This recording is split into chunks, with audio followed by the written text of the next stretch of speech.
लेंगे कैपेसिटर। ये class 12th जो फिजिक्स है चैप्टर नंबर 2 का ये लेक्चर नंबर हमारा 12 है और लेक्चर नंबर 11 तक हम लोग ऑलरेडी कर चुके हैं। आज से हमारा शुरू होता है कैपेसिटर्स और आज जो हम लोग पढ़ने वाले हैं ये कैपेसिटर्स पढ़ने वाले हैं और उसके टाइप्स देखने वाले हैं। फिर हम लोग कैपेसिटेंस एंड फैक्टर अफेक्टिंग कौन कौन से फैक्टर है जो कैपेसिटेंस को अफेक्ट करता है। फिर हम लोग देखेंगे कि अगर किसी कंडक्टर को हम लोग चार्ज करते हैं किसी पार्टिकुलर चार्ज तक तो कितना वर्क करना पड़ता है और वर्क अगर उस पर होता है तो उस पर एनर्जी कितना स्टोर होता है। साथ ही साथ हम ये देखेंगे कि loss of potential during sharing, इसका ये मतलब हुआ कि अगर हमारे पास दो चार्ज कंडक्टर है फर्स्ट और सेकंड और अगर इसमें हम लोग क्या करते हैं एक वायर से कनेक्ट कर देते हैं तो शेयरिंग हो जाता है और इसके दौरान जो इसका इंटायर पोटेंशियल एनर्जी होता है ये लॉस कर जाता है। तो कितना पोटेंशियल एनर्जी लॉस करेगा ये सारी चीजें आज हम लेक्चर में देखने वाले हैं। बेसिकली ये हम बोल सकते हैं कि कैपेसिटर्स का ये पहला लेक्चर है और जो हमारा सेकंड चैप्टर है इलेक्ट्रिक पोटेंशियल कैपेसिटर्स जो एनसीईआरटी के अकॉर्डिंग उसका ये 12th लेक्चर है, 12वां लेक्चर है। 11 लेक्चर कंप्लीट हो चुका है और जो हमारा चैप्टर नंबर 2 है ये चैप्टर नंबर 2 है। चैप्टर नंबर 1 है वो ऑलरेडी हम लोग कवर कर चुके हैं जो आप लोग को यूट्यूब चैनल पे मिल जाएगा। ठीक है, प्लेलिस्ट वहां पर बना हुआ है तो आप लोग एंजॉय कीजिए। दूसरी, अब द फ्यूचर डिजिटल एप्लीकेशन भी आ चुका है। अगर आप हमसे डायरेक्ट जुड़ना चाहते हैं लाइव क्लासेस में जुड़ना चाहते हैं तो the future digital application download कीजिए प्ले स्टोर से और वहां पर आप बैच रिक्वेस्ट भेज सकते हैं क्लास 12th को ज्वाइन करने के लिए। क्लास 11th पे वहां पर मैथमेटिकल टूल्स चल रहा है तो सबके लिए काफी जरूरी है। तो आइए हम लोग अब स्टार्ट करते हैं बिना किसी देरी के। यहाँ पर है हमारा सबसे पहले कि कैपेसिटर एंड कैपेसिटेंस ये होता क्या है, पहले इन चीजों को समझिए। देखिए काफी इंपॉर्टेंट है ये टॉपिक आपको क्लास 12th के बोर्ड्स के लिए, तो आप लोग अच्छे से इनको स्टडी करेंगे। ये मार्केट में इस तरह का जो भी डिवाइस आप लोगों को मिलेगा आपके फैन में लगा हुआ होगा इस तरह का डिवाइस, इसको आप लोग जैसे कि जाएंगे वहां पर तो आप कंडेंसर के नाम से जानते हैं इसको। ठीक है, तो कंडेंसर को ही हम लोग कैपेसिटर बोलते हैं और ये जो डिवाइस आप लोगों को दिख रहा है जहां भी दिखता होगा जितने भी इलेक्ट्रॉनिक गैजेट्स है इसमें ये छोटे छोटे डिवाइस लगे होते हैं ये सभी के सभी कैपेसिटर ही होते हैं या फिर इसका दूसरा नाम कंडेंसर हम लोग बोलते हैं। इस तरीके का जो सिंबल आप लोगों को देखने को मिलता है कहीं बुक में ये कैपेसिटर का सिंबल होता है कि यहाँ पर एक लाइन ऐसे रहेगा ये दोनों है और फिर ये लाइन है और ये फिक्स्ड कैपेसिटर का है। फिर यहाँ पर अगर इस तरह से आप लोगों को देखने को मिले कहीं पर सिंबल देखने को मिले तो ये आपको पोलराइज्ड कैपेसिटर का सिंबल होता है और साथ ही साथ अगर इस तरीके का आपको कैपेसिटर देखने को मिले कहीं पर सिंबल तो ये आपको वेरिएबल कैपेसिटर का सिंबल होता है। तो ये चीजें आप लोगों को प्रैक्टिकल लाइफ में ये चीजें अक्सर देखने को मिल जाएगी आप लोगों को। ठीक है, नो अब हम देख लेते हैं कैपेसिटर को हम लोग डिफाइन कैसे करते हैं। देखिए कैपेसिटर होता क्या है, ये किस वर्ड से मिलके बना है। तो अगर आप अच्छे से इनको देखेंगे तो ये वर्ड मिल से बना है कैपेसिटी से। ठीक है, और कैपेसिटी का क्या मतलब होता है, कैपेसिटी का मतलब होता है क्षमता। ठीक है, इसको हिंदी में हम लोग क्या बोलते हैं, क्षमता बोलते हैं। मतलब किसी भी यहाँ पर क्या है कि कैपेसिटर समथिंग ऐसा होगा जो किसी के कैपेसिटी को दिखाता होगा। ठीक है, किसी के कैपेसिटी को दिखाता होगा।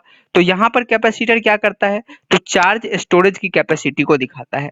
मतलब कैपेसिटर एक वैसा डिवाइस है, ठीक है, एक वैसा सर्किट है, एक वैसा कंडक्टर है जो चार्ज को स्टोर करने की कैपेसिटी रखता है। व्हाट इज कैपेसिटर, अगर आप लोगों को जनरल वर्ड में पूछे व्हाट इज कैपेसिटर तो आप लोग बोलेंगे कैपेसिटर इज अ कंडक्टर या फिर capacitor is a device that is ability to store charge, जिसके पास चार्ज को स्टोर करने की एबिलिटी होती है उसको हम लोग कैपेसिटर बोलते हैं। नौ यहाँ पर देखिए क्या लिखा हुआ है कि एक capacitor is an electrical circuit behaves as a charge storage device. ये क्या है, एक तरह का इलेक्ट्रिक सर्किट है जो कैसा बिहेव करता है, चार्ज स्टोरेज डिवाइस की तरह बिहेव करता है। ठीक है, it holds the electric charge, ये इलेक्ट्रिक चार्ज को होल्ड करता है मतलब पकड़ के रखता है अपने पास when we apply a voltage across it. ठीक है, and it give up the storage charge to the circuit as when required. ये कह रहा है कि कैपेसिटर क्या करता है, सबसे पहले तो कैपेसिटर एक वैसा इलेक्ट्रिकल सर्किट है, डिवाइस है जो चार्ज को स्टोर करता है। दूसरा कैपेसिटर क्या करता है, चार्ज को होल्ड करता है जब हम उसके अक्रॉस वोल्टेज अप्लाई करते हैं। यानी कि ये अगर मान लेते हैं कि देखिए यही हमारा कैपेसिटर है, इसका सिंबल कैपेसिटर का होता है, ये वाला ऐसा होता है, इसके अक्रॉस जब हम लोग वोल्टेज देते हैं, ठीक है, या फिर बैटरी से कनेक्ट करते हैं तब ये क्या करता है चार्ज को स्टोर कर लेता है अपने पर। ठीक है, और चार्ज को स्टोर करने के बाद जब भी हमको जरूरत होता है, जब भी सर्किट को जरूरत होता है ये चार्ज प्रोवाइड करवाता है। तो यही इसका फंक्शन होता है। So a capacitor is a device that storage stores electrical energy in an electric field. मतलब फाइनली हम क्या बोल सकते हैं, अगर थोड़ा और स्टैंडर्ड वर्ड में बोलना चाहे तो कैपेसिटर क्या है, एक डिवाइस है जो इलेक्ट्रिकल एनर्जी को स्टोर करता है। किसको स्टोर करता है, इलेक्ट्रिकल एनर्जी को स्टोर करता है, बिकॉज चार्ज को स्टोर करता है, तो चार्ज यहाँ से हमको इलेक्ट्रिकल एनर्जी देता है इलेक्ट्रिक फील्ड में। ठीक है, तो ये है आपका कैपेसिटर का डिफिनेशन। अगर आप लोग से पूछे 1 मार्क्स 2 मार्क्स 3 मार्क्स में भी ये पूछ सकता है। ठीक है, और फिर टाइप्स पूछेगा तो ये आपको 5 मार्क्स में चले जाएगा। देखिए, the capacitor was originally known as condenser. Capacitor को ही हम लोग कंडेंसर या फिर कंडेंसेटर दोनों के नाम से जानते हैं। तो आप लोगों को ये भी ध्यान रखना है कि अगर कंडेंसर आप लोग यूज कर रहे हैं फैन में, तो इसका दूसरा नाम क्या है, आपको कैपेसिटर भी देखने को मिल जाएगा। तो ये है आपका कैपेसिटर। खास करके ये सिंबल और कुछ चीजें जो प्रैक्टिकली है, इनको आप लोग जरूर याद रखेंगे ताकि आपका आंसर अच्छा तरीका से बन सके। नौ, टाइप्स ऑफ कैपेसिटर। अब कैपेसिटर होता कितने तरह का है, ठीक है। तो देखिए, कोई भी कंडक्टर होता है, तो ये कंडक्टर के पास चार्ज स्टोर करने की कैपेसिटी होती है। तो कंडक्टर कितने शेप का हो सकता है और किस किस टाइप का हम लोग कैपेसिटर इन जनरली यूज करते हैं। वैसे देखिए, इन जनरली क्या होगा कि कोई भी कंडक्टर चार्ज को स्टोर कर ही सकता है। ऐसा कोई भी कंडक्टर नहीं है दुनिया में जिसके पास चार्ज स्टोर करने की टेंडेंसी ना कुछ करेगा, भले ही कोई ज्यादा करेगा कोई कम करेगा। बट बेसिकली हम तीन तरह के स्टैंडर्ड टाइप ऑफ कंडक्टर आपको पढ़ते हैं। ये एग्जाम में कई बार पूछे गए हैं कि टाइप्स ऑफ कंडक्टर के बारे में आप एक्सप्लेन कीजिए। तो पहला जो होता है वो होता है पैरेलल प्लेट कैपेसिटर। ठीक है, तीन तरह के कैपेसिटर है आपके पास। Parallel plate capacitor, parallel plate capacitor क्या होता है, देखिए एक प्लेट ये और दूसरा प्लेट ये दोनों प्लेट इस तरीका से रखा होता है। ठीक है, ये दोनों प्लेट, तो इस तरह का जो कॉम्बिनेशन होता है इसको हम लोग बोलते हैं पैरेलल प्लेट कैपेसिटर। अब इसके बीच में इस प्लेट पर और इस प्लेट पर क्या होता है, दोनों प्लेट पर चार्ज स्टोर होता है। देखिए, एक प्लेट पर अगर चार्ज आप स्टोर कीजिएगा तो कम होगा, और जैसे ही आप लोग नंबर ऑफ प्लेट बढ़ाएंगे वैसे ही चार्ज स्टोर करने की एबिलिटी ज्यादा होती है। तो हम लोग क्या करते हैं, प्लेट बढ़ा देते हैं। तो अगर प्लेट हमारा पैरेलल हो, देखिए ये दोनों प्लेट रखा हुआ है पैरेलली, तो इसको हम लोग बोलते हैं पैरेलल प्लेट कैपेसिटर। ये अकॉर्डिंग टू ये अरेंजमेंट के अनुसार है कि प्लेट किस टाइप का है, तो ज्यादा यहाँ पर डिफिकल्टी है नहीं। ठीक है, फिर यहाँ पर क्या है, वायर निकला होता है यहाँ से, यहाँ जिसके क्रॉस हम लोग पोटेंशियल डिफरेंस करेंगे, जनरेट करेंगे। इस पर, इस प्लेट पर और इस प्लेट पर आपको चार्ज स्टोर मिलेगा। ठीक है, इसके बीच का जो डिस्टेंस है ये भी याद रखिए, इसको हम लोग बोलते हैं डिस्टेंस डी, और ये मीटर में, मीटर चूंकि ऐसा यूनिट है। फिर यहाँ पर ये क्या है, कंडक्टिव प्लेट ए है और ये आपका कंडक्टिव प्लेट बी है। इसके बीच में देखिए, ये जो आपको डॉटेड डॉटेड दिख रहा है, इसके बीच में कुछ मटेरियल भरा हुआ है। तो ऐसा हो सकता है, देखिए इसके बीच में जैसे आप दो प्लेट रखेंगे इस तरह से पैरेलल प्लेट कैपेसिटर में, तो इसके प्लेट बीच में क्या हो सकता है, मटेरियल हो भी सकता है और नहीं भी हो सकता है। दोनों कंडीशन में कैपेसिटर कहलाएगा। तो यहाँ पर भरा हुआ है। ठीक है, डाइलेक्ट्रिक विद परमिटिविटी, डाइलेक्ट्रिक के बारे में बताए थे, लास्ट क्लास ही पढ़ाए थे। तो यहाँ पर ये चीजें भरा हुआ है। तो इस तरह के इसको हम लोग क्या बोलते हैं, पैरेलल प्लेट कैपेसिटर। एक प्लेट पर प्लस क्यू होता है और दूसरे प्लेट पर यहाँ पर माइनस क्यू जनरेट हो जाता है, इंडक्शन प्रोसेस के थ्रू यहाँ पर हो जाता है। ठीक है, तो ये है आपका पैरेलल प्लेट कैपेसिटर। फिगर तो आप लोग काफी अच्छा तरीका से ध्यान में रखेंगे और साथ ही साथ एक दो लाइन कम से कम जरूर लिखेंगे यहाँ पर, ताकि आप लोग को अच्छा मार्क्स मिल सके। ठीक है, आप अच्छा स्कोर कर सके। नौ, जो सेकेंड हमारा कैपेसिटर होता है वो है सिलेंड्रिकल कैपेसिटर। यहाँ पर बेसिकली जो सिलेंडर टाइप का कैपेसिटर होता है उसको हम लोग सिलेंड्रिकल कैपेसिटर बोलते हैं। अब ये होता कैसे है, देखिए एक मान लीजिए कि यहाँ पर है सिलिंड्रिकल टाइप का। ठीक है, ये सिलिंड्रिकल टाइप का, और इसके ऊपर एक और बड़ा सिलेंडर ऐसे करके रखा हुआ है, इसके बीच में ये रखा हुआ है। ठीक है, ये छोटा वाला इसके बीच में रखा हुआ है। ये चीज यहाँ पे देखिए, एक ये वाला है और एक ये वाला है। ठीक है, सिलिंड्रिकल। तो इस पर क्या है, देखिए प्लस चार्ज है और इस पर क्या होगा, आपको माइनस चार्ज होगा। तो प्लस माइनस से स्टोर हुआ तो ये आपका मिल के बन के क्या हो गया, ये हो गया सिलिंड्रिकल कैपेसिटर बन गया। ये आपका लेंथ हो गया सिलिंड्रिकल कैपेसिटर का, ये आपका रेडियस हो गया। तो अगर देखिए यहाँ पर दो प्लेट है, एक ये वाला प्लेट है और साथ ही साथ एक है आपका ये वाला प्लेट, तो इसको हम लोग बोलते हैं इनर रेडियस और इसको बोलते हैं आउटर रेडियस। ठीक है, तो बाद में हम लोग क्या करेंगे, कैलकुलेट करेंगे कि इसका कैपेसिटी कितना होता है, यानी कैपेसिटी कितना होता है मतलब कितना चार्ज स्टोर कर सकता है, यानी कि कैपेसिटेंस कितना होता है, इसका भी हम लोग कैलकुलेट करेंगे, अलग से फिर से बाद में पढ़ेंगे। और इसको हम लोग क्या बोलेंगे, नाम देके, फिगर देके बताइए। ये होता है आपका स्फेरिकल कैपेसिटर। ठीक है, जिसका जो शेप क्या हो, स्फेरिकल हो, उसको हम लोग बोलते हैं स्फेरिकल कैपेसिटर। उसी प्रकार की बात है कि एक यहाँ पर गेंद है और इसके ऊपर में चारों तरफ से एक और प्लेट यहाँ पे लगा हुआ है। ठीक है, एक प्लेट दो प्लेट, इस पर चार्ज स्टोर होगा और कुछ चार्ज इस पर स्टोर होगा, एक पर प्लस होगा दूसरे पर क्या होगा, माइनस होगा। तो इस तरीके का जो कॉम्बिनेशन बनता है इसको हम लोग बोलते हैं स्फेरिकल कैपेसिटर। तो आपके पास तीन तरह के कैपेसिटर यहाँ पे देखने को मिलेंगे, parallel plate capacitor, cylindrical capacitor और स्फेरिकल कैपेसिटर। ठीक है, चलिए आगे बढ़ते हैं हम लोग, और अब हम लोग देखते हैं कैपेसिटेंस के बारे में, कैपेसिटेंस क्या होता है। ठीक है, तो ये कैपेसिटेंस क्या होता है, जैसे कैपेसिटर, देखिए कैपेसिटर एक तरह का आप बोल सकते हैं कि ये बाद में ओआर लगा हुआ है कैपेसिटर, तो ये एक प्रकार का रिजर्वायर हुआ, ये एक प्रकार का कंडक्टर हुआ। और उसकी जो प्रॉपर्टी होती है, उसकी जो कैपेसिटी होती है उस कंडक्टर की, देख कंडक्टर की जो कैपेसिटी होती है स्टोर करने की, that is known as capacitance. उसको हम लोग क्या बोलते हैं, कैपेसिटेंस बोलते हैं। अगर दो कंडक्टर आपके पास दिया हुआ है, ठीक है, एक का कैपेसिटेंस कुछ और है, दूसरे का कुछ और है, तो इस कैपेसिटेंस के वैल्यू से पता चलता है कि कौन सा कंडक्टर कौन सा कैपेसिटर या फिर कौन सा कंडक्टर कितना ताकतवर है और किसमें कितना चार्ज जमा हो सकता है। तो कैपेसिटेंस का मतलब होता है एबिलिटी, ठीक है, ये कितना चार्ज अकोमुलेट कर सकता है, कितना चार्ज अपने पर स्टोर कर सकता है, उसकी जो एबिलिटी होती है, उसकी प्रॉपर्टीज होती है, उसको हम लोग बोलते हैं कैपेसिटेंस। जैसे the quantity of charge accumulated in the capacitor for developing a particular voltage across the capacitor is referred as the charge holding capacity of the capacitor. क्या कह रहा है यहाँ पर कि द क्वांटिटी, चार्ज का वो क्वांटिटी जो अकुमुलेट मतलब होता है, जमा होता है किसी भी कैपेसिटर पर, for developing a particular voltage across the capacitor. अब मान लीजिए, देखिए आप किसी पर क्या करेंगे, कोई कैपेसिटर है, इस पर आप जमा करेंगे चार्ज, तो इसके क्रॉस वोल्टेज जनरेट होगा। तो वोल्टेज जनरेट करने के लिए जो चार्ज को अकुमुलेट किया जाता है उसको हम लोग चार्ज होल्डिंग कैपेसिटी के नाम से जानते हैं, ठीक है, चार्ज को पकड़ के रखना है ये। The we measure this charge accumulation capacity of a capacitor in a unit called capacitance. और जो चार्ज होल्डिंग कैपेसिटी है उसको मेजर करने के लिए एक टर्म्स हम लोग यूज करते हैं जिसका नाम क्या है, कैपेसिटेंस इसका नाम है। तो ये चीज मतलब कैपेसिटेंस क्या होता है, प्रॉपर्टीज होता है किसका, कैपेसिटर का। कौन सा property, that holds the charge, ठीक है, जो चार्ज को होल्ड करता है, चार्ज होल्डिंग प्रॉपर्टी होता है कैपेसिटर का। Now, the charge accumulated in the capacitor is directly proportional to the voltage, ठीक है।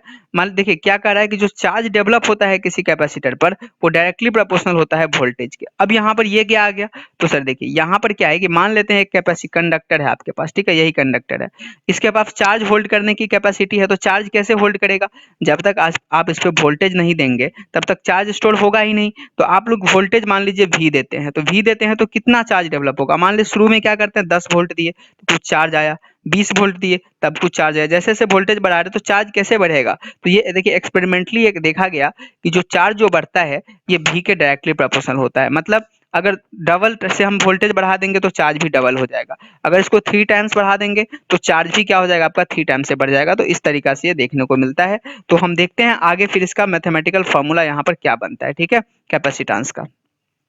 ये मैथमेटिकल एनालिसिस है। देखिए यहाँ पर यही कंडक्टर है, अब हमको कैपेसिटेंस निकालना है, इसका मतलब इसकी स्टोरेज कैपेसिटी निकालना है। तो आप लोग क्या करेंगे, इसके वोल्टेज को बढ़ाएंगे, ठीक है, जब तक इसको वोल्टेज नहीं देंगे तब तक इसका चार्ज स्टोर होगा नहीं। तो ऐसा देखा गया, देखिए एक्सपेरिमेंट सोच दैट कि जो चार्ज होता है वो डायरेक्टली प्रोपोर्शनल होता है पोटेंशियल डिफरेंस। भी यहाँ पर क्या है, बी है पोटेंशियल डिफरेंस, क्यू है आपका चार्ज। तो when Q amount of charge given to any conductor then its potential becomes भी। अगर हम क्या करते हैं, क्यू चार्ज इस पर देते हैं तो इसका पोटेंशियल बढ़ के भी हो गया है, या फिर आप ये बोल सकते हैं इसको हम पोटेंशियल सब दे रहे हैं, ठीक है, तो इसका चार्ज बढ़ गया है। तो ऐसा एक्सपेरिमेंटली देखा गया जो चार्ज होता है वो v के डायरेक्टली प्रोपोर्शनल होता है यहाँ पर, ठीक है, चार्ज q के डायरेक्टली प्रोपोर्शनल होता है, यानी कि q डायरेक्टली प्रोपोर्शनल v। अब q इक्वल टू, देखिए प्रोपोर्शनलिटी जब भी हम हटाते हैं तो एक कांस्टेंट आता है, यहाँ पर ये कांस्टेंट आया है c, ठीक है, यानी कि q इक्वल टू सी भी। अगर कोई कंडक्टर है इस पर चार्ज q है, इसका वोल्टेज v है, और ये c क्या है, एक प्रोपोर्शनलिटी कांस्टेंट है जिसको हम लोग कैपेसिटेंस के नाम से जानते हैं। यहीं पर ये c जो होता है यही आपका कैपेसिटेंस होता है, proportionality constant and called capacitance of the conductor, इसको हम लोग कैपेसिटेंस बोलते हैं। तो q इक्वल टू सी भी ये आपका बहुत फेमस फार्मूला है जो कि चार्ज, कैपेसिटेंस और पोटेंशियल डिफरेंस के बीच में एक रिलेशन होता है, सॉरी पोटेंशियल के बीच में क्या होता है, एक रिलेशन होता है। तो आप लोग इसको याद रखेंगे। और जिस चीज को हम लोग निकालने जा रहे थे कैपेसिटेंस को, ये कैपेसिटेंस हमारे यहाँ से क्या निकल के सामने आया, तो C इक्वल टू आ जाएगा Q बाई V। अगर पूछेगा आप लोगों को कैपेसिटेंस क्या होता है, तो ये charge by potential, charge by potential का जो रेशियो होता है इसको हम लोग बोलते हैं कैपेसिटेंस। ये पूछ सकता है एग्जाम में, ठीक है, व्हाट इज द कैपेसिटेंस। तो आप इसको डिफिनेशन लिख सकते हैं, it is the ratio of charge, charge to the velocity potential, ठीक है, यानी कि that is for given conductor Q by V ratio is constant. मतलब किसी भी दिए हुए कंडक्टर के लिए जो Q बाई V का रेशियो होगा ये कांस्टेंट होगा, क्योंकि C अगर कोई दिया हुआ कंडक्टर है तो उसका कैपेसिटेंस फिक्स होता है, उसका कभी नहीं बदलता है, ठीक है। मतलब Q बाई V का रेशियो हमेशा कांस्टेंट होता है and that constant is called capacitance, इसको हम लोग कैपेसिटेंस बोलते हैं। एक और जो सबसे इंपॉर्टेंट बात है ये कि जो कैपेसिटेंस होता है वो हमेशा पॉजिटिव होता है, ये कभी भी निगेटिव नहीं हो सकता है, तो आप लोग इसको याद रखेंगे, क्योंकि चार्ज और पोटेंशियल, पोटेंशियल देंगे तो आपका चार्ज बढ़ेगा, ये दोनों पॉजिटिव होगा, तो ये कभी निगेटिव नहीं होगा कैपेसिटेंस। और एक इंपॉर्टेंट बात है कि capacitance is always defined the for conductor, capacitance हमेशा कंडक्टर के लिए डिफाइंड किया आता है, ये कभी भी इंसुलेटर या फिर अदर चीजों के लिए डिफाइन नहीं किया जाएगा, तो इस चीज को भी आप लोग ध्यान रखेंगे। एक एक बात यहाँ पर आप लोगों को ध्यान में रखना है और साथ ही साथ कॉपी में नोट्स बना के लिखते चले जाना है, तभी आप अच्छा स्कोर कर पाएंगे। और अगर आप रेगुलर वे में पढ़ते हैं, कई सारे बच्चे कॉल करते हैं, ठीक है, बच्चियां की रेगुलर वे में पढ़ रहे हैं, तो उसको ये तो कंफर्म रहिए कि उनका रिजल्ट काफी अच्छा आने वाला है, ठीक है, और सिर्फ बोर्ड में ही नहीं, उसका कंपटीशन भी अच्छे से क्वालिफाई होने वाला है, ठीक है। तो ये चीज आप लोग ध्यान रखेंगे यहाँ पर। अब देखिए as C equal to Q by V यहाँ पर आ गया, तो C equal to Q by V। अब हम कैपेसिटेंस को अगर हम डिफाइन करना चाहे तो एक तरीका है ये डिफाइन करने का, जो कि आप लोअर क्लासेस 10 से भी पढ़ते आए हैं, जो पढ़े होंगे। यहाँ पर अगर हम लोग V कर देते हैं, 1 कर देते हैं, यानी कि पोटेंशियल अगर 1 कर देते हैं, तब C का वैल्यू किसके बराबर हो जाएगा, Q के बराबर होगा। यहाँ पर आप V इक्वल टू 1 रखिए तो C इक्वल टू Q, मतलब क्या है, कैपेसिटेंस का वैल्यू चार्ज के ही बराबर होता है, ठीक है। इसको आप डिफाइन करने का एक तरीका सीख लीजिए कि व्हाट इज द कैपेसिटेंस, तो capacitance is equal to the charge, ठीक है, equal to the supplied charge, कितना चार्ज दे रहे हैं, when the potential is raised by 1 volt. अगर मतलब क्या हुआ कि अगर किसी कंडक्टर के पोटेंशियल को 1 वोल्ट से बढ़ाने के लिए, इसके पोटेंशियल को 1 वोल्ट से बढ़ाने के लिए जितना चार्ज देना पड़ता है, वही चार्ज उस कंडक्टर के कैपेसिटेंस के बराबर होता है। तो इस चीजों को आप ध्यान रखेंगे और ये एक तरीका है किसी भी चीज को डिफाइन करने का। जैसे मान लेते हैं V equal to I R, ठीक है। अब V equal to I R आप लोग ओम्स लॉ में पढ़े होइएगा, तो अगर आपसे पूछेगा रेसिस्टेंस को डिफाइन करना है तो R इक्वल टू क्या हो जाएगा, R इक्वल टू हो जाएगा आपका यहाँ से V इक्वल टू आई, ये तरीका सीखिए, V इक्वल टू आई। अब पूछेगा बताइए रेसिस्टेंस कितना होता है, तो आप मान लेते हैं कि लेट I इक्वल टू 1, ठीक है, आई इक्वल कितना हो गया, 1 एम्पियर हो गया, तो और तो I इक्वल टू 1 हो गया, तो R इक्वल टू किसके बराबर हो गया, V के बराबर हो गया। तो मतलब क्या लिखेंगे, अगर किसी कंडक्टर से 1 एम्पियर करंट पास करता है, तब उसके अक्रॉस जो V होता है वही उसके R के बराबर होता है। तो ये एक तरीका है जो आपको यूनिवर्सली आपको हेल्प करेगा, अगर कहीं भी आप भूल चुके हैं और फॉर्मूला याद है तो आप लिख सकते हैं, इससे गलत नहीं होगा कभी, ठीक है। तो आप डिफाइंड कैसे करेंगे, से capacitance of the conductor is defined as amount of charge required to increase potential by unity. किसी भी कंडक्टर के पोटेंशियल को यूनिटी यानी 1 से बढ़ाने के लिए जितना चार्ज की जरूरत पड़ेगी, वही चार्ज उसके क्या होगा, आपको कैपेसिटेंस के बराबर होगा। तो that is the capacitance. Now अब यूनिट की बात करते हैं, इसको C से डिनोट करते हैं, कैपेसिटेंस को याद रखेंगे। और यूनिट की बात करेंगे तो देखिए C इक्वल टू क्या है, Q बाई V है। C इक्वल टू आपका अभी देखें Q बाई V, ऊपर देखिए लिखा हुआ है C equal to Q by V। तो इसका यूनिट क्या हो जाएगा, तो ये Q का यूनिट क्या होता है, कूलम्स होता है, और V का क्या होता है, वोल्ट होता है, यानी कूलम पर volt is the SI unit of capacitance, ठीक है। और इसको हम लोग साइंटिस्ट के नाम पे बोलते हैं फैराड, ठीक है, यानी कि 1 कूलम पर volt is known as 1 farad, आप लोग याद रखेंगे 1 फैराड, ठीक है। अब डायमेंशन इसका क्या होता है, तो डायमेंशन निकालने के लिए C का आप लोग कूलम्स का डायमेंशन यानी कि 80, और वोल्ट का क्या होता है ml टी का पावर -3 का पावर -, ये वोल्ट का कैसे होता है, जो वोल्टेज वाला जो जहां पर पोटेंशियल बढ़ा रहे थे वहां पर बताए हुए थे, आप लोग जाके एक बार रिवाइज कर लीजिए। इसको सॉल्व करेंगे m minus l minus T का पावर 4 a पावर -2, ये आपका इसका पोटेंशियल आ गया, किसका, तो कैपेसिटेंस का, सॉरी पोटेंशियल नहीं, डायमेंशन आ गया, ठीक है। एग्जाम में कई बार ये चीजें पूछी गई है, तो आप लोगों को रटना नहीं है, इन चीजों को याद नहीं रहेगा, किसी को याद नहीं रहता है, बस तरीका पता होना चाहिए निकालने का, डायमेंशन, ठीक है। तो ये था हमारा complete capacitance and the what is the capacitor and types of capacitor. अब यहाँ पर एक चीज आपको देखने को मिलेगा कि factors affecting the capacitance of conductor. अब ये कंडक्टर है कहीं पे रखा हुआ, ठीक है, ये यही आपका कंडक्टर है। अब ऐसा कौन कौन सा फैक्टर है जो इसके कैपेसिटेंस को प्रभावित कर सकता है किसी कंडक्टर के, ये कैपेसिटर की बात नहीं कर रहे हैं अभी, बेसिकली अगर आप कैपेसिटर कंडक्टर में लगभग लगभग वही चीज होगा, बट हम लोग यहाँ पर कंडक्टर की बात कर रहे हैं कि कौन कौन सा फैक्टर है जो कंडक्टर के कैपेसिटेंस को प्रभावित करेगा। कैपेसिटेंस को प्रभावित करेगा मतलब चार्ज को स्टोर करने की कैपेसिटी को कौन कौन सा फैक्टर प्रभावित करता है? काफी ये आपका जो है फेमस क्वेश्चंस है जो कई बार पूछा गया एग्जाम में, ठीक है। देखिए जो सबसे पहला होता है यहाँ पर जो फैक्टर वो size of conductor, very obvious है यहाँ पे। देखिए कंडक्टर का साइज जितना बड़ा होगा उसका कैपेसिटी उतनी ही ज्यादा होगी, सिंपल सा चीज है कि अगर साइज ऑफ कंडक्टर पे ये इफेक्ट करता है, on increasing the size of conductor the potential of conductor decreases, hence it capacity increases, ठीक है। ये चीज लिखा गया यहाँ पर कि अगर आप कंडक्टर के साइज को कॉमन सेंस लगाइए ना कि अगर साइज बढ़ेगा तो उसका कैपेसिटी भी बढ़ेगा, तो अगर साइज बढ़ाएंगे तो पोटेंशियल घटेगा और पोटेंशियल घटेगा तो सी बढ़ेगा। यहाँ से देखिए साइज बढ़ाएंगे तो पोटेंशियल घटेगा और पोटेंशियल घटेगा तो ये सी बढ़ जाएगा। तो इनडायरेक्टली क्या हुआ कि साइज बढ़ेगा तो कैपेसिटर भी बढ़ेगा, ठीक है, कैपेसिटेंस भी बढ़ेगा। नेक्स्ट जो आपको जो चीज प्रभावित करती है वो है presence of अनचार्ज conductor near the charge conductor. देखिए अगर आपके पास क्या है कि कोई चार्ज कंडक्टर, इस पर पहले से चार्ज है, ध्यान से समझिएगा। अब इसका कैपेसिटेंस क्या है, सी है, और इस पर चार्ज है पहले से, ठीक है, ये चार्ज है। अब इसके बगल में अगर आप कोई अनचार्ज कंडक्टर लाएंगे, ठीक है, तो होगा क्या, अब बताइए क्या होगा। सर इस पर पहले से चार्ज था तो होगा इंडक्शन का फेनोमेना। इंडक्शन का फेनोमेना मतलब इस पर प्लस है तो इस पर आ जाएगा माइनस चार्ज, ठीक है, आ जाएगा। अब ये माइनस यहाँ पे आ जाएगा तो ये क्या करेगा, इसका जो प्लस चार्ज है ना उसका इफेक्ट थोड़ा सा कम होगा, इस बात को ध्यान दीजिए। साथ ही साथ एक और चीज अगर आप देखेंगे एक और रिस्पेक्ट में, यहाँ पर सर माइनस आ गया तो इस माइनस की वजह से यहाँ पे क्या होगा, कुछ माइनस वाला पोटेंशियल होगा, इसका पोटेंशियल तो घट गया जो पहले का पोटेंशियल था। तो अब पोटेंशियल जब घट गया, मान लेते पहले 1 वोल्ट पोटेंशियल किए हुए थे, अब पोटेंशियल घट गया तो अब फिर 1 वोल्ट लाने के लिए आप क्या करेंगे, फिर से और चार्ज सप्लाई करेंगे, और चार्ज सप्लाई करने का मतलब है और सा कैपेसिटेंस बढ़ाना, क्योंकि कैपेसिटेंस क्या होता है, 1 वोल्ट पोटेंशियल के लिए जितना चार्ज होता है, तो पहले कुछ और था लेकिन जैसे ही बगल में लाए तो आपको और चार्ज देना पड़ रहा है, यानी कि इसका कैपेसिटेंस बढ़ गया है। तो आप डायरेक्टली क्या बोल सकते हैं कि अगर आप बगल में क्या करते हैं, किसी अनचार्ज चार्ज कंडक्टर के बगल में आप लोग अनचार्ज कंडक्टर लेके आते हैं तो उसका कैपेसिटेंस बढ़ जाता है। इसीलिए हम लोग जब कैपेसिटर बनाते हैं तो 2 प्लेट को रखते हैं, ठीक है, क्योंकि प्लेट अगर बढ़ेगा तो उसका कैपेसिटेंस भी, स्टोरेज क्षमता भी क्या होगी, बढ़ जाएगी। तो यहाँ पर क्या है, if uncharge conductor is placed near a charge conductor then its potential decreases due to the following of charges from the high potential to the low potential, hence capacity क्या होता है, इंक्रीज होता है। यही चीज आप लोगों को हम समझाए हैं। एक और फैक्टर है जिस पर डिपेंड करता है, 3 फैक्टर है, वो है presence of other medium near the charge conductor.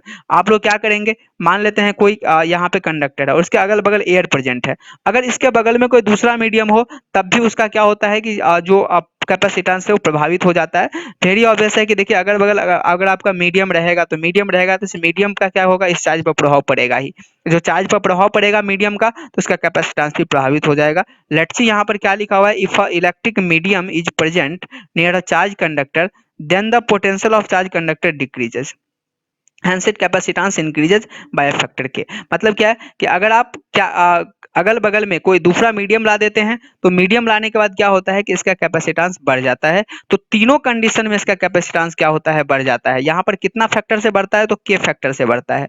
अगर एयर में रहेगा तो मान लेते हैं 10 रहेगा, तो अगर इसके बगल में कोई ऐसा डाइलेक्ट्रिक ले आइए, मीडियम ले आइए जिसका कांस्टेंट के है, तो आ जाएगा 10 के आ जाएगा, ठीक है। तो ये आपका 3 फैक्टर है जिस पर डिपेंड करता है किसी भी कंडक्टर का कैपेसिटेंस। तो ये चीज आपको यहाँ पर देखने को मिल जाएगा। नो अब हम लोग देखते हैं calculation of work done for charging any conductor. अब यहाँ पे ये कहाँ से दिमाग में आया कि आप वर्क डन कैलकुलेट करो, तो देखिए बात सिंपल सी है, क्या है कि अगर आपके पास कोई कंडक्टर है और उस कंडक्टर पे अगर आप लोग चार्ज देंगे धीरे धीरे, तो चार्ज देंगे तो आप लोगों को क्या करना पड़ेगा, इस पर इसका मतलब एनर्जी स्टोर कर रहे हैं। कहीं पर चार्ज लाना है तो चार्ज लाना है तो आप उसको वर्क कर रहे हैं, कहीं से तो ला रहे होंगे, तो वर्क कर रहे हैं तो इसका मतलब यहाँ पे एनर्जी स्टोर कर रहे हैं। और कैपेसिटर का तो डिफिनेशन ही बताया है कैपेसिटर का कि कैपेसिटर क्या होता है, इलेक्ट्रिकल एनर्जी स्टोर करता है। तो आपसे पूछा जाएगा कितना एनर्जी स्टोर करता है, तो यही चीज यहाँ पे लिखा गया है, calculation of work done for charging any conductor. आप किसी कंडक्टर को चार्ज करते हैं तो आपको कितना वर्क करना पड़ रहा है, और बेसिकली जितना वर्क करना पड़ता है वही वर्क उसमें पोटेंशियल एनर्जी के रूप में स्टोर हो जाता है। आप जानते हैं कि एनर्जी वर्क के ही बराबर होता है, तो हम लोग निकालते हैं पहले कि कितना वर्क हम लोग को करना पड़ेगा। अब सिचुएशन यहाँ पर देखिए, ये कंडक्टर है, इसका कैपेसिटेंस है सी, शुरुआत में इस पे चार्ज था 0, और कुछ समय बाद इस पर हम लोग क्या किए हैं, धीरे धीरे चार्ज लाके क्यू कर दिए, मतलब हम लोग इस पर यहाँ से चार्ज ला रहे हैं कहीं से, ठीक है, इनफाइनाइट से चार्ज लेके आ रहे हैं, तो धीरे धीरे फाइनल चार्ज कितना हो गया, क्यू। मतलब एक कैपेसिटर को जिसका कैपेसिटेंस सी है, क्यू चार्ज तक चार्ज करने में कितना वर्क हमको करना पड़ेगा, ये हम लोग निकाल रहे हैं। अब यहाँ पर देखिए निकालते समय क्या होगा, आप लोग एकाएक तो क्यू चार्ज लेके आएंगे नहीं, आप लोग क्या करेंगे, धीरे धीरे चार्ज लाएंगे। पहले 0 चार्ज था, फिर कुछ चार्ज लाएंगे, फिर कुछ और लाएंगे, लाते लाते लाते कितना बढ़ा के रख देंगे, क्यू।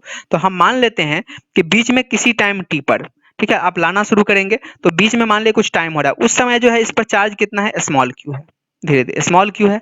और उसी समय उसका पोटेंशियल मान लेते हैं वी है, उसी समय जिस समय चार्ज उस पर क्यू है।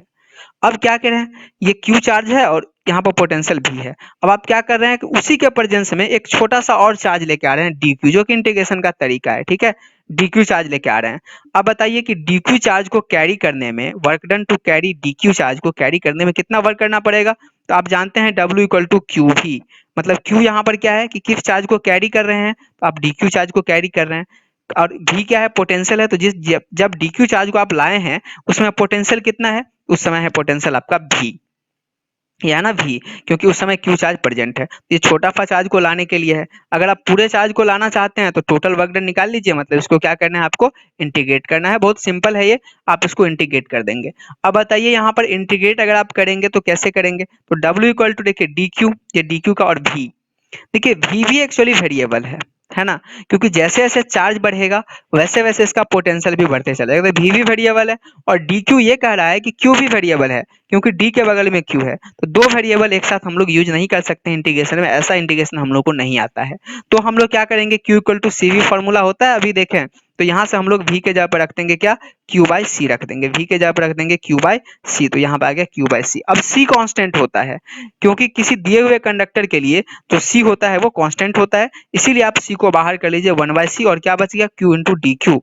अब ये किस फॉर्मेट का, x इंटू डी एक्स। अब आप जो इंटीग्रेट करेंगे, यहाँ पर देखिए इंटीग्रेट करेंगे तो आ जाएगा 1/c, Q square by two, कहाँ से कहाँ तक, 0 से 2 तक, और इसको सोल्व करेंगे तो W equal to Q square by 2c। क्या रिजल्ट निकल के सामने आया कि अगर आपके पास कोई कंडक्टर है, इसका इस पर चार्ज Q है, पोटेंशियल V है, और कैपेसिटर का वैल्यू C है, तो इसमें कितना एनर्जी स्टोर होता है, क्यू स्क्वायर बाय 2c या फिर half C V square, Q square by 2c या हाफ सी वी स्क्वायर। कई बार ये प्रूफ करने के लिए पूछता है डायरेक्ट एग्जाम, और पूछा हुआ है, आप लोग क्वेश्चन बैंक देखेंगे तो आप लोग को ये चीज पता चल जाएगा, ठीक है। अब यहाँ पर देखिए क्यू, यहाँ पे सी वी स्क्वायर कैसे आया, तो देखिए यहाँ पर आप रख सकते हैं ना, क्यू के जगह पे, क्यू की जगह पर रख सकते हैं सी इंटू वी, तो आप लोग सोल्व कर दीजिए सी इंटू वी रख के, तो आ जाएगा हाफ सी वी स्क्वायर या क्यू स्क्वायर बाय 2c। ये आपका वर्क डन करना पड़ता है। तो डायरेक्ट ये क्वेश्चन पूछता है कि वर्क डन को आप कैलकुलेट कीजिए, ठीक है। अब देखिए जितना वर्क डन आप करेंगे चार्ज को स्टोर करने में, वही वर्क किसके रूप में जमा हो जाएगा, ये पोटेंशियल एनर्जी के रूप में जमा हो जाएगा। तो इसीलिए जो पोटेंशियल एनर्जी हो जाएगा किसी भी कंडक्टर का, ये इस वर्क के ही बराबर होगा, और ये भी इसी के बराबर हो जाएगा। डायरेक्ट एग्जाम में ये भी क्वेश्चन पूछ सकता है, proof that potential energy of a conductor is given by Q square by 2c या फिर हाफ सी वी स्क्वायर, तब भी आप लोग यही से कैलकुलेट करते हुए चलेंगे। और अगर आपसे पूछ दे कि वर्क डन इतना करना पड़ता है, तब भी आप लोग यही से कैलकुलेट करते हुए चलेंगे, ठीक है। बस पोटेंशियल एनर्जी में यहाँ तक लिखेंगे और वर्क डन में आप लोग यहाँ तक लिखेंगे। तो ये चीजें आप लोगों को ध्यान रखनी है, काफी इंपॉर्टेंट यहाँ पर ये चीज बन जाता है। आइए अब हम लोग आगे देखते हैं, ठीक है। ये आपका loss of energy during sharing of charge. अब ये लॉस ऑफ एनर्जी का क्या मतलब होता है और शेयरिंग ऑफ चार्ज का क्या मतलब होता है, इसको समझिए थोड़ा सा, ठीक है। अब यहाँ पर देखिए क्या है, आपके पास एक कंडक्टर है C1, मतलब ये कंडक्टर है जिसका कैपेसिटेंस है C1, और एक दूसरा कंडक्टर है जिसका कैपेसिटेंस है C2। इस पर पोटेंशियल है V1 और इस पर पोटेंशियल है V2। अब जब आप पोटेंशियल दे दिए हैं तो इस पर चार्ज भी हो जाएगा, इस पर भी चार्ज हो जाएगा, है ना, प्रेजेंट चार्ज, क्योंकि कैपेसिटर ये इसका फिक्स है, ये फिक्स है। आप पोटेंशियल इसको V1 दिए हैं, इसको V2 दिए हैं, ठीक है। ये अब तक ये सेपरेट रखा हुआ है। तो इस पर कितना चार्ज होगा जरा बताइए, देखिए इस पर चार्ज होगा Q इक्वल टू CV, यानी इस पर चार्ज हो जाएगा C1 इंटू V1 और इस पर हो जाएगा C2 इंटू V2। चलिए चार्ज पड़ा हुआ है, ठीक है। अब आप लोग क्या करते हैं, इस दोनों कंडक्टर को एक वायर से कनेक्ट कर देते हैं, मतलब शेयर कर रहे हैं चीजों को, वायर से कनेक्ट कर रहे हैं। तो होगा क्या, यहाँ पर इस कंसेप्ट को यहाँ पर ध्यान से समझना है, काफी मार्केबल यहाँ पर कंसेप्ट है, जिसमें बच्चे गलती भी करते हैं और एग्जाम में कई बार ये कंसेप्ट यहाँ से पूछे जाते हैं। अब देखिए होगा क्या, जब आप लोग इसको कनेक्ट कर देंगे, ठीक है, तो यहाँ पर V1 V2 है, मान लेते ये हाइयर पोटेंशियल पे है, ये लोअर पोटेंशियल पे है ना, ये हाइयर पोटेंशियल और ये लोअर पोटेंशियल पे। तो जैसे ही आप इसको कनेक्ट करेंगे तो हाइयर से लोअर पोटेंशियल की तरफ चार्ज फ्लो करना शुरू हो जाएगा, चार्ज किधर से किधर जाएगा, हायर से लोअर पोटेंशियल की तरफ जाना शुरू हो जाएगा। कब तक जाएगा, तब तक जाएगा जब तक कि दोनों का पोटेंशियल सेम ना हो जाए। लेट्स सी, फिर से एक बार समझिए यहाँ पर कि अगर ये कंडक्टर अलग है, ये कंडक्टर अलग है, दोनों चार्ज है, अगर दोनों को आप कनेक्ट करेंगे तो जो हायर पोटेंशियल है वहां से चार्ज का मूवमेंट शुरू हो जाएगा लोअर पोटेंशियल की तरफ, और तब तक जाएगा जब तक कि दोनों का पोटेंशियल सेम नहीं हो जाता। यहाँ पर बच्चे क्या गलती करते हैं, सर ये तब तक चार्ज जाएगा जब तक कि दोनों का चार्ज सेम नहीं हो जाएगा। ये गलत है, ये बिल्कुल गलत है। चार्ज नहीं, तब तक जाएगा जब तक इसका पोटेंशियल सेम नहीं हो जाता है। ठीक है, ये चीज तो यहाँ पर समझ लीजिए, पहले इसका C1 V1 C2 V2, ये C1 और मान लेते हैं दोनों का पोटेंशियल सेम हो गया, यानी इसका V और इसका भी क्या हो गया, V हो गया। कैपेसिटेंस नहीं बदलेगा, ये कांस्टेंट होता है C1 C2। ठीक है, ये करने के बाद तो इसी चीज को लिखे हैं, charge flows from higher to lower potential till the potential become same, जब तक कि दोनों का पोटेंशियल सेम नहीं हो जाता है। इंपॉर्टेंट है, यहाँ पर स्टार मार्किंग कर सकते हैं। अब हम लोग लॉस ऑफ एनर्जी कैसे निकालेंगे, तो यहाँ पर देखिए, इससे पहले ये शेयरिंग से पहले ये वाला है, तो शेयरिंग से पहले कितना यहाँ पर इसके पास एनर्जी है, तो इसके पास कितना होगा, तो सर इसके पास होगा हाफ C1 V1 स्क्वायर, और इसके पास कितना होगा, हाफ C2 V2 स्क्वायर, यानी कि दोनों पोटेंशियल को आप ऐड कर, दोनों पोटेंशियल एनर्जी को आप ऐड कर देंगे। शेयरिंग के बाद कितना हो जाएगा, तो शेयरिंग के बाद होगा हाफ C1 V स्क्वायर और हाफ C2 V स्क्वायर, लेकिन यहाँ पर V अननोन है आपको। ठीक है, तो V निकालना पड़ेगा और दोनों को आप सब्ट्रैक्ट कर दीजिए तो आपका लॉस निकल जाएगा। यहाँ पर देखिए इनिशियल पोटेंशियल एनर्जी कितना है सिस्टम का, half C1 V1 square plus half C2 V2 square. Final potential energy कितना है, half C1 V square half C2 V square, दोनों पोटेंशियल सेम है। अब लॉस कितना होगा, तो इनिशियल माइनस फाइनल आप लोग कर देंगे। तो यहाँ पर आप V कैसे निकालेंगे, थोड़ा इसको समझिए। ठीक है, चार्ज कंजर्वेशन प्रिंसिपल यहाँ पे हम लोग लगाएंगे V को निकालने के लिए। चार्ज कंजर्वेशन प्रिंसिपल क्या कहता है, देखिए भले ही चार्ज इधर से उधर चले जाए या इसका चार्ज इस पे चले जाए, लेकिन नेट चार्ज जो दोनों का है वो हमेशा कांस्टेंट रहेगा, इस पर भी और इस पर भी। तो शुरुआत में नेट चार्ज यहाँ पे कितना है, इस पे कितना हो जाएगा C1 V1, इस पर कितना हो जाएगा C2 V2, कौन सा फॉर्मूला यूज कर रहे हैं, Q इक्वल टू CV। ठीक है, इस पर कितना हो जाएगा C1 इंटू V, इस पर कितना हो जाएगा, क्या जाएगा C2 इंटू V। तो यहाँ से V निकल गया आपका C1 V1 plus C2 V2 bye C1 plus C2, ये आपका पोटेंशियल निकल गया। अब यहाँ पर आप लोग रख दीजिए UI, यहाँ पर V रख दीजिए, और V रखने के बाद आप इसको कैलकुलेट कर लीजिए, दोनों को घटाइए। आप लोग यहाँ से एक काम करेंगे, खुद से रफ कॉपी में जरा घटाइए, या फिर यहाँ से घटाने के बाद आप लोग खुद इसको रियल निकाल के देखिए, चेक करिए खुद को कि आप लोग को सॉल्यूशन आता है कि नहीं, मैथमेटिक्स आता है कि नहीं, आप लोग जोड़ घटाव गुणा भाग कर पाते हैं कि नहीं, या फिर किसी को शक है कि नहीं आता है। अगर आप लोग इसको कर लिए तो समझिए बहुत अच्छा है। ठीक है, नहीं किए तो और मेहनत करने की जरूरत है, और काफी मेहनत करने की जरूरत है, क्योंकि आप नहीं कर पाएंगे तो फिर वो आप समझ रहे हैं कि किस तरीका से चीजें लेकर आप लोग चलने वाले हैं। ठीक है, दिया जाएगा half C1 C2 bye C1 plus C2 और V1 प्लस V2 का होल स्क्वायर, ये आपका लॉस हो गया, इतना लॉस होगा। मतलब क्या होगा कि यहाँ पे इंपॉर्टेंट कंक्लूजन निकल के क्या सामने आया कि अगर दो कंडक्टर है और दोनों कंडक्टर पे कुछ चार्ज पड़ा हुआ है, अगर आप शेयर कर देंगे ना चार्ज को, यानी कनेक्ट कर देंगे ना इसको, तो पोटेंशियल एनर्जी लॉस हो जाता है। ठीक है, जो फाइनल बनेगा उसका पोटेंशियल एनर्जी लॉस हो जाएगा।